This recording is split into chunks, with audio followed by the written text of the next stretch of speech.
Decoupled Development with Laravel. It's a short talk I should have given more time to, presented for Essex Web Devs. The template has done that with bullet points. So on the agenda, just a little bit of background on PHP, some modern development in PHP for anyone that's not using Composer, which we probably all are, so we can skip over. Why a powerful framework like Laravel still a good idea to decouple, and a little disclaimer: the opinions presented are my own. Use them, try them, but by all means remember that it takes time to be comfortable. Secure buy-in from your team, and don't quote me as the guy that said you should. Examples, less examples than I hoped. So when we all started with PHP, it was really simple. We just required in files and we just called functions that we had. We probably had like a functions.php or various files that we would call. And then we could, return a value. Maybe it was a web response. Maybe we'd echo something, capture output buffering, all the low-level stuff that no one needs to care. So lots of files used to be procedural. That's why a lot of us got into the language, because you get a fast feedback loop. Users are a lot more demanding these days. We need to build more. We need to build it faster.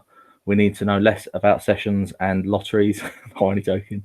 And the scale of projects is often a lot bigger. So hundreds of thousands of files. I work in a team with a lot of people, over double digits. I think we're in triple digits of developers. When you get to that sort of scale, you can't really work like this anymore. So we're all probably familiar with pulling in third-party dependencies. Composer require, maybe we require dev some stuff. It builds you an autoloader. You can customize that, and then you write your code for the really cool thing. It helps us to meet customer and client needs, and helps us to not have to know everything.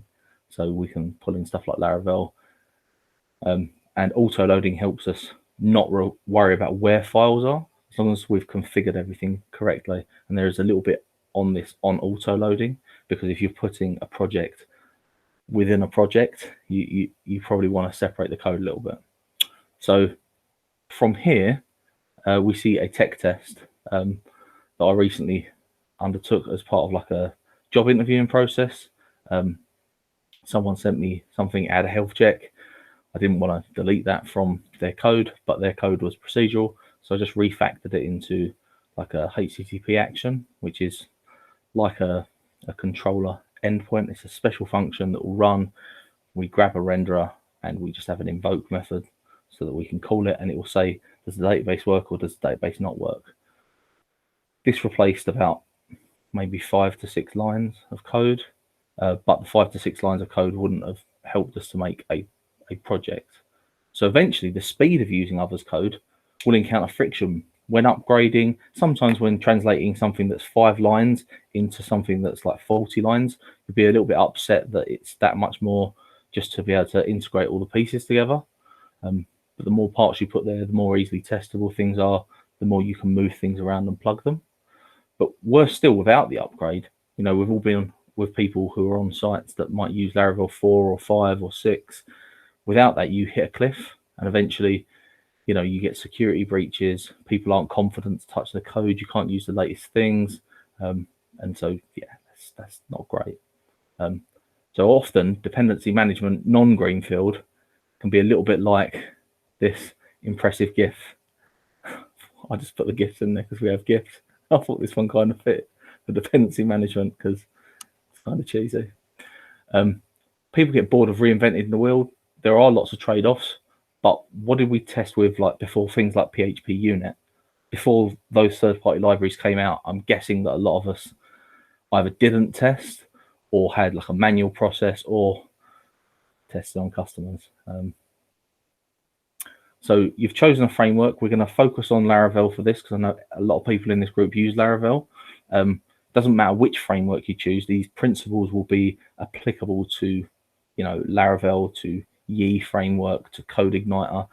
Any of these, you can think about decoupling. So to get started, we just can Laravel new up an app. Can you see my screen if I port a command window over? No, you can't. Okay. I'll leave the command bit to later, but we'll do a little bit of a starting a project and going through. So you start a project, you know, you've got to type in all these commands. The first 4 lines pretty much only have to happen once. There is a line that's not there because it depends on which OS you're on, to make sure that you can actually type Laravel and it will be mapped into your command line to set the path. There are docs linked here which will tell you how to do that on Windows, Linux and Mac. And if you use something else, sucks to be you. So yeah, we get to our keyboards, we're typing away, you know, we're full of the joys of spring, we're starting a new project. But quite a lot, I don't know about you guys, I don't agonize over the types of dependencies I pull in, but sometimes I do think, oh, I'd like to try something a little bit more lightweight. And so quite a lot of the time I create things that are a lot more like this library and then your code. And the example I showed you in the beginning with the health check, that was very much like this. Use Symfony Framework, which is a library of libraries, and you can pull in just the bits you need. Laravel is a framework, and so the difference between a framework and a library, for anyone that doesn't know, is that you call a library, but the framework calls you. So your code actually won't work without the framework. You'd have to do a lot of plumbing yourself. With a library, you take control of the plumbing, you deliver a little bit more slowly, but you can control everything. And you know, if you need to change out a few parts, it's generally easier to do in library-led development. But no one's got the time or budget for that. Increasingly, people want things like Laravel just to ship, to experiment, to get things out there. One of the inspirations for like how I'm approaching decoupling Laravel, someone's actually given a talk as far back as 2017 on this, and they've written a book and all sorts. And this is from Uncle Bob Martin, Clean Architecture. At the center, you have your own domain entities. So these don't save to a database. You have your use cases, controllers, presenters, gateways, and then everything like the database comes on the outside. This does not change Laravel to do this, but what it is when you develop in a decoupled manner, what you want to do is have Laravel sitting on this outer blue line. And you might want to have some gateways, presenters, not necessarily controllers like HTTP controllers, but you know, pieces of code to mediate between Laravel and your inner domain. And what that will let you do is, if you wanted to pivot to Yi, or if a new framework comes out, or perhaps if your application doesn't need the whole of Laravel and you realize, you know, you can get by with Lumen, you change the outer shells and then the inner part stays the same, and all of your code passes, you know, your business is still going to work the same. Big picture. So this uses interfaces quite a lot. So you define what are called contracts so that your program can have like, it can talk about things that aren't implemented, and then you would use Laravel as an implementation to pass in through the service container. So if you reimagine the framework as a kind of pseudo library, so we want to pivot it from the framework pulls us in and we're having to think about that all the time, to we pull in what we want from the framework. In reality, the framework is still pulling us in, and we do have to set up some framework code, this adapter layer, to connect it to our domain logic. It's not magic, but we can use a lot of the benefits of the framework. So we'd still use Laravel generators to be able to create controllers, models. We don't really want to take control of that as part of our domain, because it's going to differ from program to program. You know, we can put as much up in the framework as we want. It kind of comes as a ready-made box, and then depending on how many features we wish to bring in, this adapter layer can get larger or smaller. But the domain connects to the adapter layer. The adapter layer pulls the domain in as a library, so like on this side, and then the framework has the adapter layer integrated to it, and when the adapter layer pulls in the domain, it all goes in to make your application. So this is a little box diagram of where things go. So you still have your routing, so Laravel looks exactly the same there. You're probably still going to have your migrations. I've seen people pull these out to their domain. They're not important. Don't waste your time on that. You're going to keep the MVC style of Laravel so that you can run artisan generate to get quickly up and running. You want to test things out. So what I would advocate against is starting here at your domain and then moving to your framework. I would actually use your framework as a rapid development framework, somewhere to get ideas out there, test them, and then when you're sure that you've refined the domain, then you build this domain and you start pulling things in through adapters, things that you think might be particularly important, perhaps in the way you talk or think about a project, and that will help you to not say I use Laravel where and then all these things. You can just give it a nice name, put it in a function, put it down in the domain layer as an interface, and then in the adapter layer you'll pull in an actual Laravel eloquent model, and you'll do all that long-winded stuff anyway, so that you can send that to a function that's really simple. You don't have to think about too much, and Laravel will still continue to work and render everything for you. At the adapter layer, we have mappings and a platform integration, which is, so the platform would be your framework, and the mappings are to go from domain entities to things like models. So what you don't want to do is pull your Laravel models in to your domain entities. One thing they're concerned with saving, and you don't want anything in your domain to accidentally save or do anything unexpected. You want it to be, very plain, very vanilla. And also you'll have your own rules, contracts, and repositories.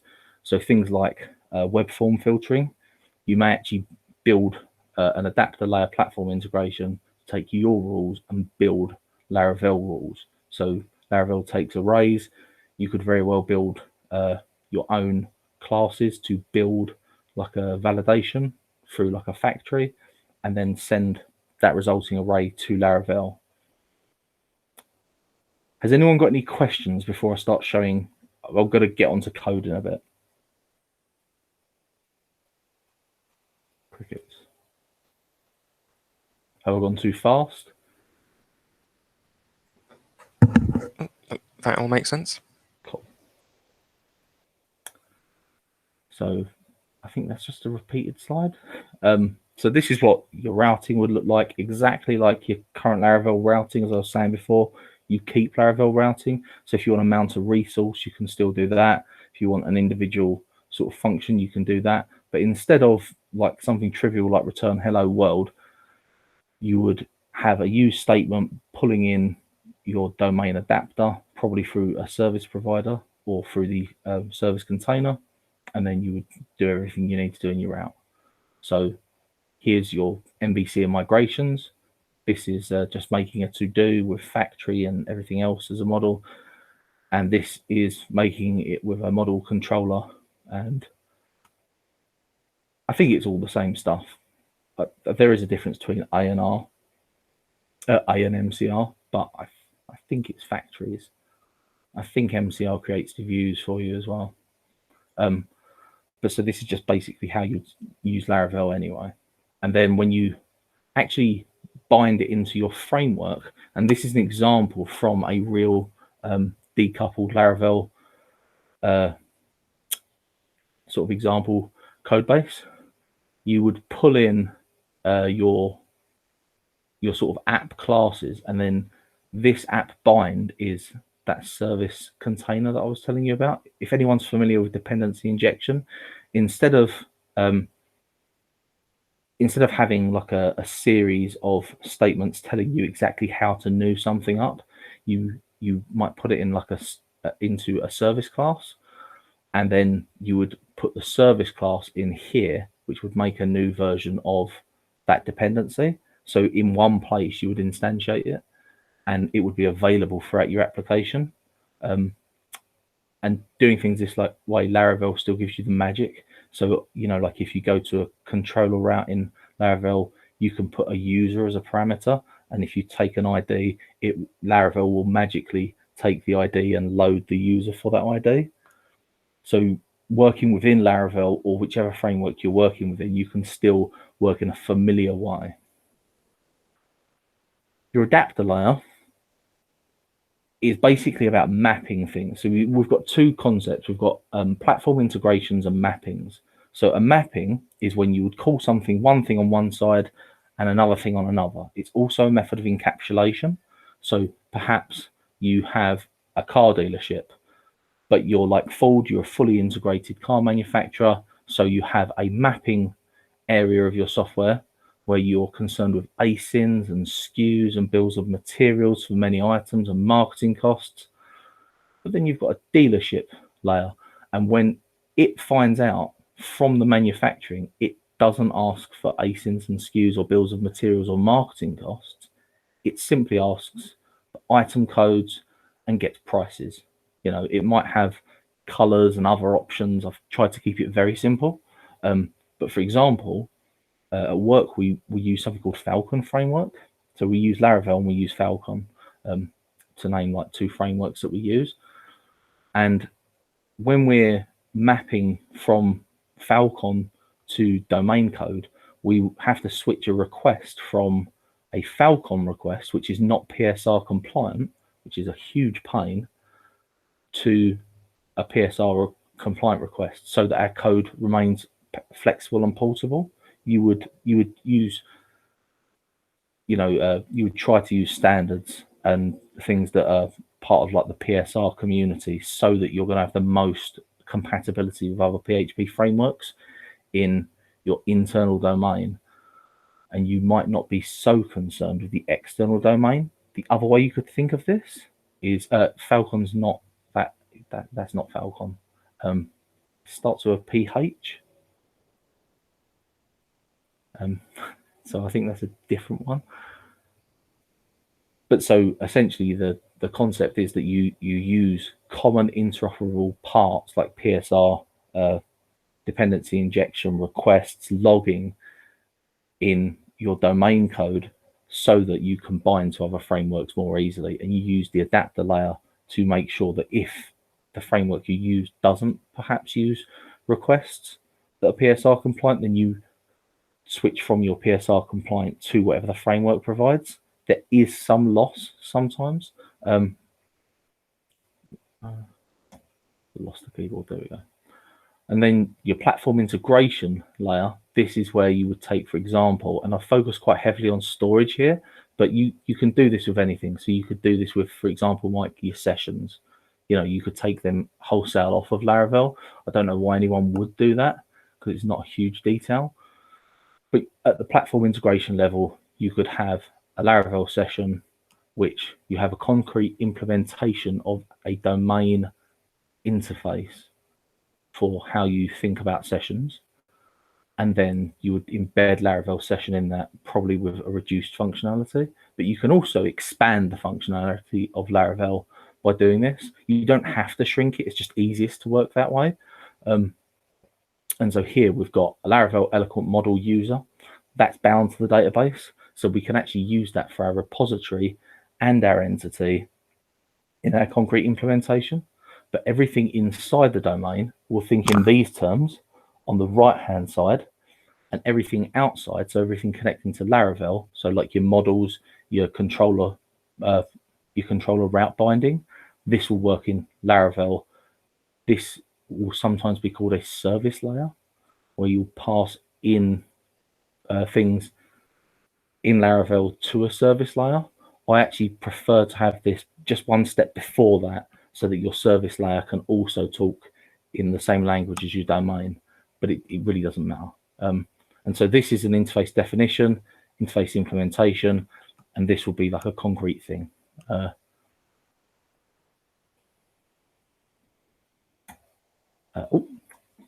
I'm going to stop the presentation to bring up VS Code and a little project that I started.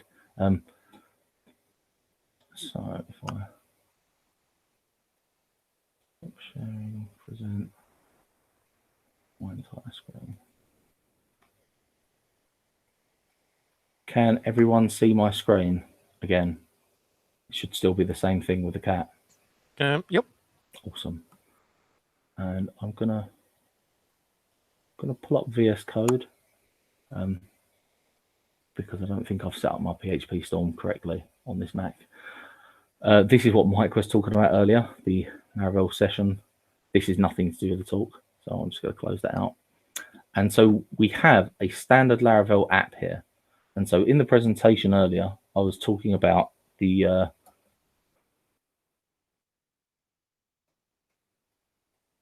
how you start a new Laravel app. So in a command line, we wget composer, we make sure we have that so that we can do modern development. We then make sure that composer is accessible on our command line. We globally require the Laravel installer. There are a couple of ways to get Laravel, but this is the one I quite like.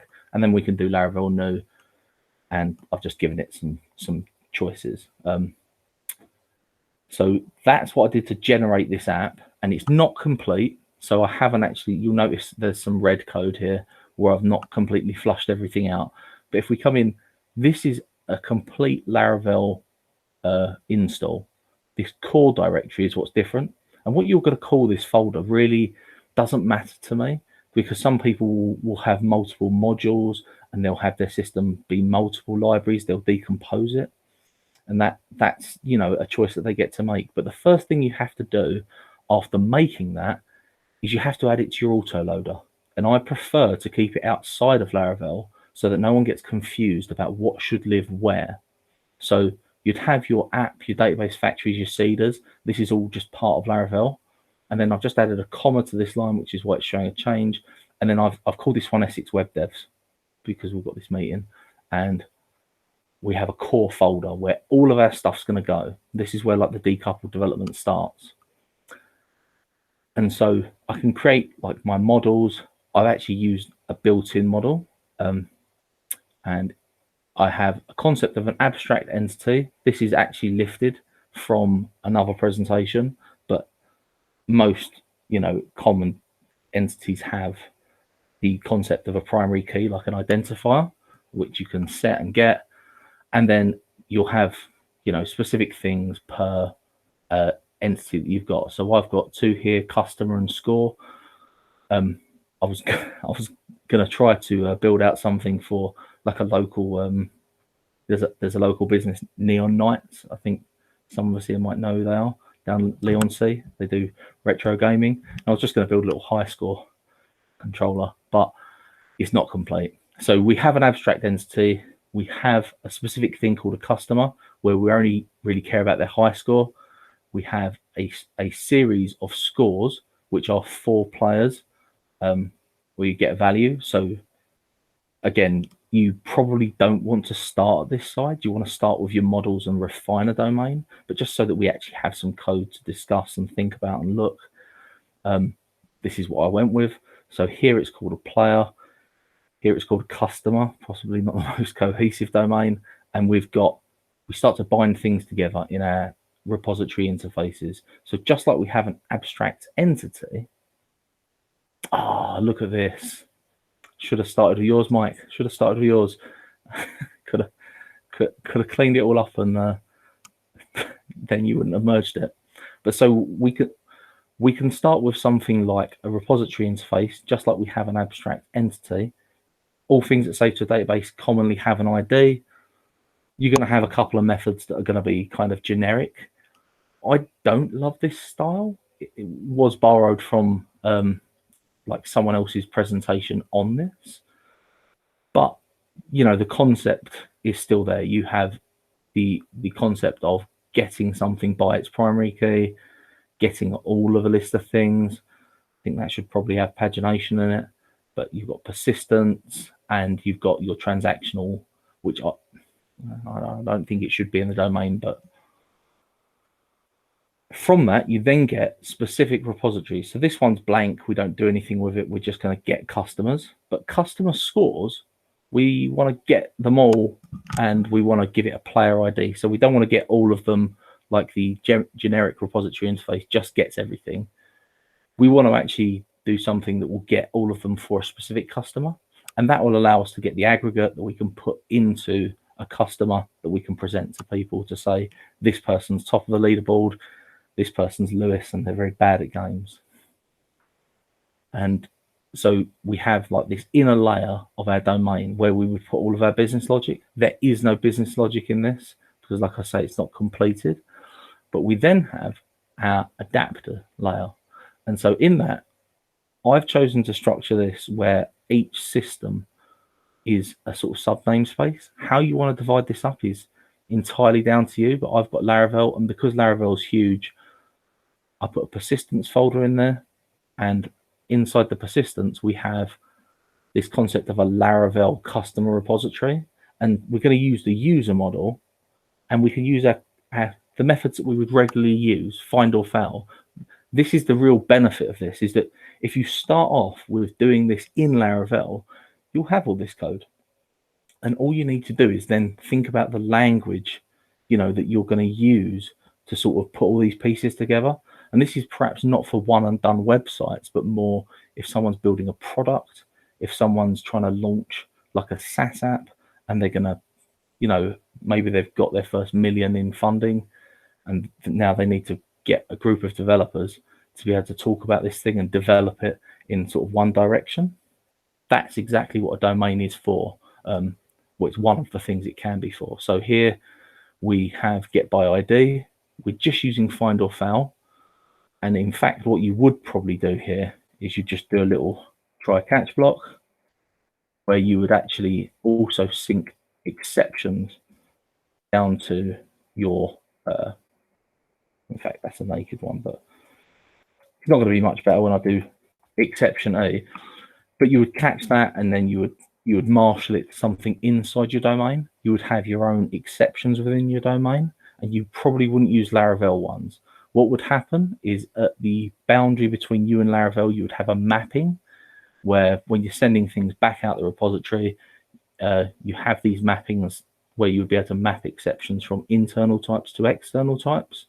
It does slow down processing of certain things to do coding in this way, but the benefit you get is you can hand on heart say, this is my problem, or this is a problem with something I'm using. Perhaps you've just upgraded a composer dependency, and all of a sudden you're seeing a lot of exceptions that they're not from inside your domain. That can allow you to perhaps use a feature flag, and you turn off that specific integration. You can then work with your code base. And so when we take stuff in from Laravel, we map it to our domain. And so when we map things to our domain, it's pretty simple. We get the thing, what it is, and we would have we don't have to have static methods on classes in case anyone really hates them. I quite like them. I'm lazy. I'm used to functional programming. So this just gives us a little thing. And if I go here, Laravel user to domain, this doesn't have to be an interface, although it can be if you've got lots of different things that you're mapping. You would then have like my map function, that's for a single customer. Because I didn't give the player an email, it's complaining a little bit. But like I say, this is incomplete code. And then I'm just returning the domain representation. So the sole purpose of this map is to take in a Laravel user, which I've aliased up here. So at models user as Laravel user, and spit out a domain customer object. Then we have a map collection, which calls our map function, and it just loops over things. It doesn't really matter how you do this, but you probably don't want to pull in things like eloquent collections or anything from inside Laravel, because that's going to make it harder if you go elsewhere. You would probably go one level deeper than a for each though. This is just to show you like some of the concepts, and then you also want to be able to go the other way. And you can see I haven't even finished typing this file before I stopped at 8:25 this morning because I realized I'd left it too late. But so when you map back the other way, the difference is that you're actually going to need two things. You're going to need the field that you're mapping, and your class is probably going to be specific to an entity, your mapping class here. And so you bring this in at your repository layer, and you just take the ID field this is saying. So you create a Laravel user by the ID. So you don't have a Laravel object, but you find or create one by the primary key. So you know that if you find it by the primary key, it existed. And then once you have that, you're able to complete the mapping with the entity that you sent in, your domain entity. And you would take all the fields from the Laravel record and just this ID or entity set ID this, entity sets high score this, everything just kind of goes down in that. And then I've actually stubbed out begin and commit. I don't love exposing things like database transactions in your repository, because it's a low level detail that should kind of be sunk into these methods that you come up with. And you're going to want better names than persist, get, or get by ID, because that's not really the purpose of decoupled design. The purpose would be more what we're doing in the get customer scores.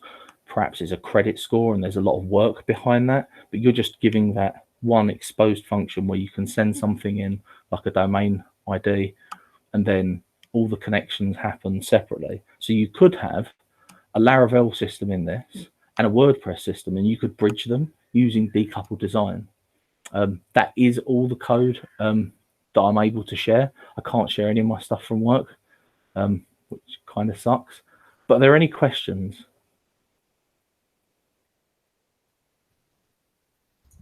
Testing. Yeah. How do you where do you put your tests, and how do you? I mean, it's a given that you're going to test your domain layer, but are you testing this adapter layer as well? So yes is the answer. So you test your domain layer at the unit level, and Laravel doesn't really have unit tests because the users can save, you load them from a database. So one of the actual benefits of this also is you get a lot faster tests, because you could make a repository concrete implementation where you just send a group of users into the constructor. So when you call get all, you get them all because you sent 4 into the constructor, and if you send 5 into the constructor, you'll get 5. You can make things very simple to test, and if you also couple that with taking your design into smaller, more atomic chunks, something like CQS, where you don't have side effects and queries in the same function, then you can also make sure that you can test various things. So like when I first started at my job, one of my sort of asks within the first few weeks was, we have a race condition. And I sat there thinking about how to reproduce this race condition, and I thought, well, if I just took this big function and chopped it up into 3 pieces, I could play them back in any order I wanted, and I could recreate the race condition synthetically. And that is part of what this breaking things down into domain entities and everything else helps with. You can do it in Laravel, but there's a lot of stuff that kind of comes with everything. You have to have a database connection before you can save your eloquent model. You could make it as simple as a SQLite in-memory database model, and a lot of people do that. But there's only so much speed you're going to get by bringing all that with you. So your unit tests for the domain and entity repositories can be entirely separate and divorced from Laravel, and divorced from where they save to. And then your integration tests would probably cover this mapping layer and the adapters.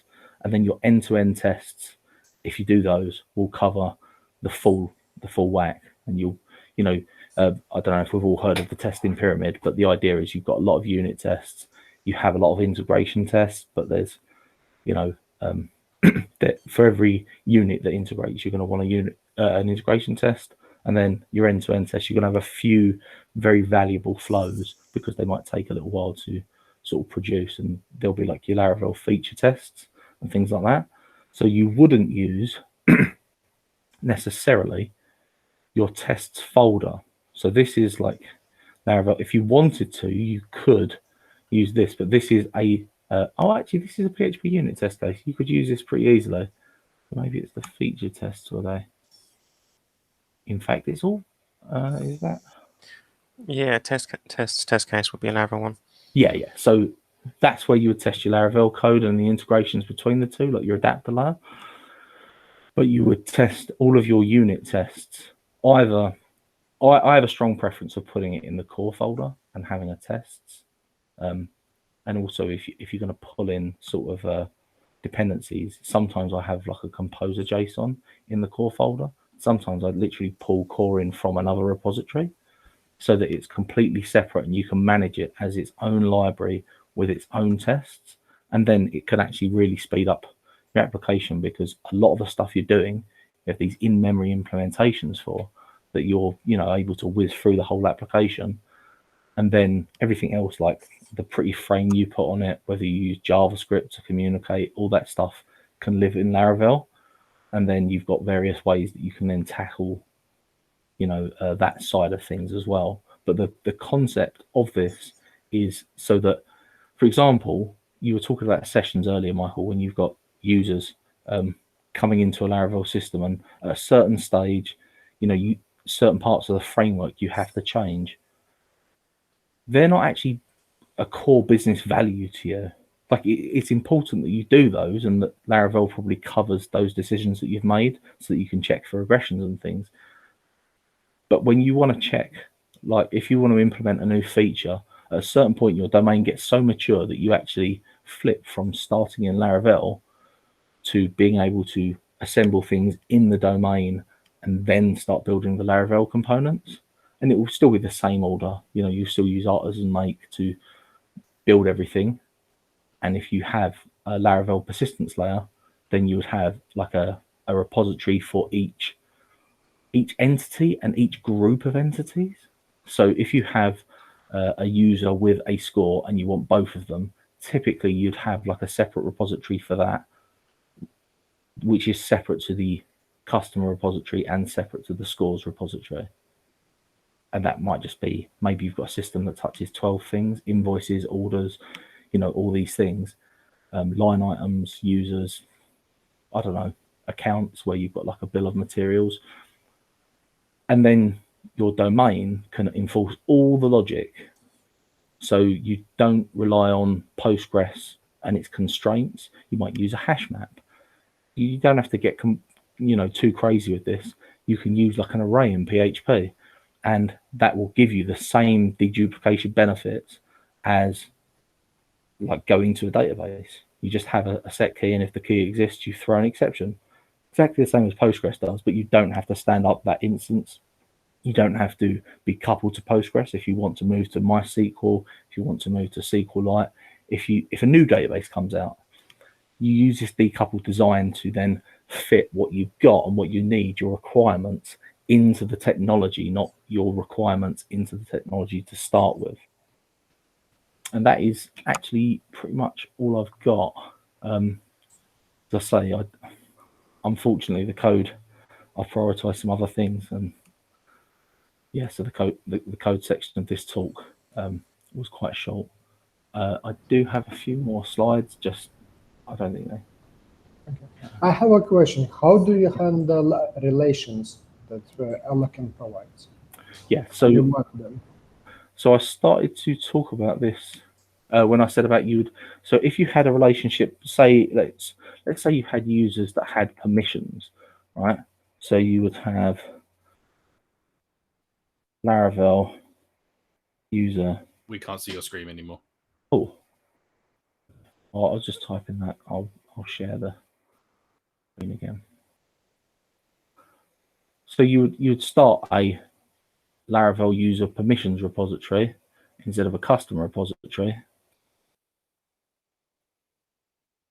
And then you would have all your methods flashed out for getting users with permissions. So you would still use Laravel to cross that boundary, or you could use raw SQL or anything you want. The actual benefit of having everything decoupled is that you could choose to use Eloquent in one area. Let's say searching your site. If you're going to build a custom SQL thing to search your website, you're going to have a bad time. So use Eloquent. The point is not to throw away Laravel or any of its benefits, but it's to contain them so that you can still continue to think about your application and talk about it without Laravel. If Taylor decides that he wants to charge you 50 grand a site in a couple of years' time so he can buy his next sports car, you'll have a choice to make. And developing in this way can help teams. So it's not really for individual developers, but it can help teams to be able to make those decisions. And generally, the team shouldn't rush into this. It should be after they're making cash already. They should have a proven product before rushing into this. Does that answer your question? Yes, thank you.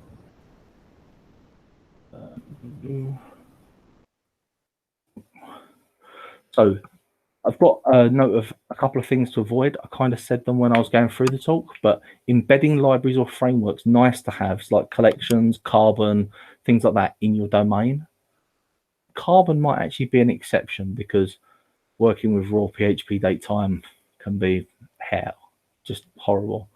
But most of the things should go in via layers. So even if you're using Carbon, maybe you're using it to build a list of dates between two dates.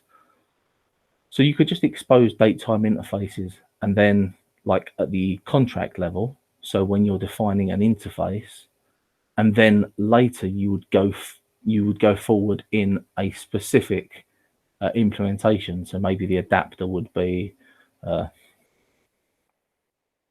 Illuminate Carbon. I could put 8range.php. Now, I'm not going to do anything with it, but you could encapsulate something there. But the purpose is to try to have as few pieces as possible in your domain layer, and that's what this is about. So you can put it in an adapter layer, you can put it somewhere else.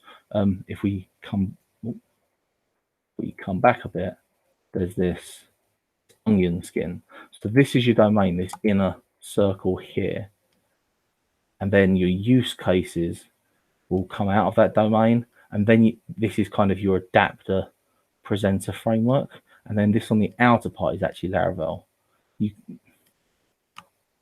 Depending on how you look at it, there may be more or less layers. So that you would probably still have 2 layers as Laravel, but the purpose of having this kernel that you can trust is not putting all your libraries and everything else into it. Even as far as Guzzle, you know, we all use Guzzle if we want to talk to a different service, but you would use the PSR interfaces rather than direct bind to Guzzle in your domain layer, because it makes it easier when you're switching technologies. So things to avoid, you wouldn't use this for everything. You know, some things were meant to be a WordPress plugin, some things were meant to be procedural code. You know, I fire up a REPL every now and again to get an idea out to test a bit of PHP. And you wouldn't use this to only model the persistence layer. So I know I've focused really heavily on that because it's quite easy to talk about. But if you're only modeling the persistence layer, then really you're not going to get a full benefit out of this. So for example, if you upload files to S3, that's part of your persistence layer, but it's kind of this network layer. You might get a bit of a benefit out of this if you don't worry about where the file saves to, what the file saving process is. You can just in your domain layer talk about receiving, you know, a piece of data that you attach to a user, and you don't have to store it on the user sort of in the persistence layer. You could store it in memory for your testing. You could do any manner of adapters you want to play with where you store that. If you were going to take in sort of user webcam data, or some people are starting to use PHP on the Raspberry Pis now to control devices, you know, that's going to be more applicable to something like this than just I want a new menu screen, or or I want to save a different type of record. For your CRUD applications, you probably don't want to do this. And if you're doing a lot of this find by ID and find or foul, like if you actually expose that in your interface, rather than, you know, bury that and just use Laravel, the adapter, then also I'd consider not using this. And if you're trying to do too much at once, when you start doing something like this, start with something small, see that it actually has a benefit on your team before trying to pivot an entire application because dude on the internet said like it was a thing to do. And we're kind of done. Thank you. If anyone's got any questions.